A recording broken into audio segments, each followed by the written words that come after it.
এই গৌরচন্দ্রিকা ছেড়ে আসল কথা বলো। এই বিয়ের একটা খাবারও যেন গীতার কপালে না জোটে।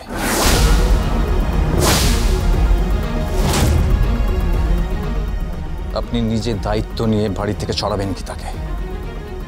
ও যদি এই বিয়েটাতে থাকে তাহলে এই বিয়েটা ভাঙবে, কথাটা মাথায় রাখবে। পরনের সময় আমরা কেউ যেন গীতাকে সামনে না দেখি।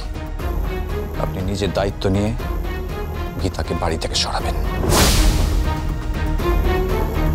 হ্যালো হ্যালো হ্যালো,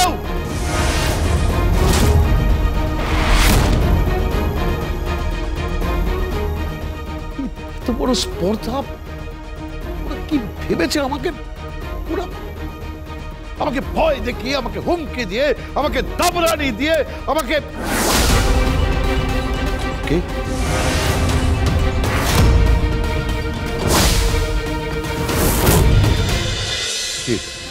ধরুন।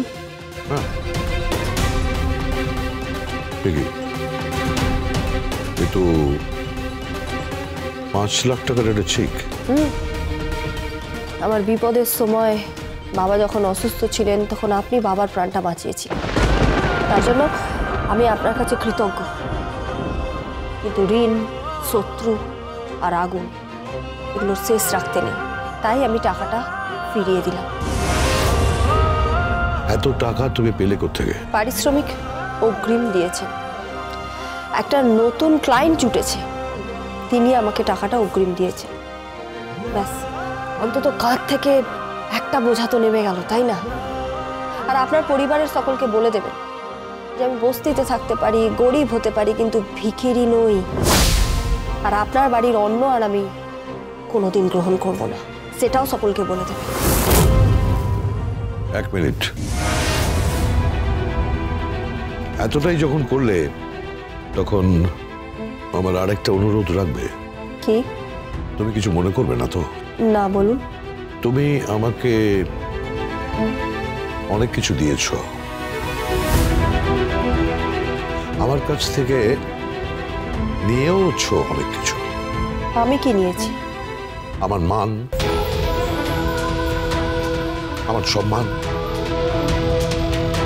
আমার মর্যাদা, আমার খ্যাতি, আমার শ্রেষ্ঠত্বের মুকুট সব কেড়ে দিয়েছ।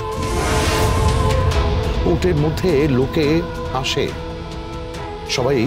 সবাই আমার দিকে আঙুল তুলে বলে, ওই দেখ ওই দেখ, পুত্রবধূর কাছে পরাজিত শ্বশুরমশাই।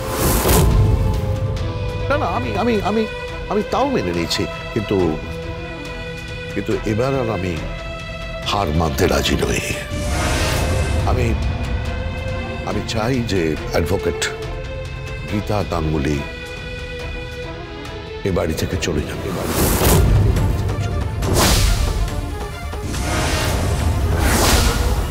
গীতা LLB সোম থেকে রবি প্রতিদিন সন্ধ্যে 6:30টায় স্টার জলসায় ও ডিজনি প্লাস হটস্টারে।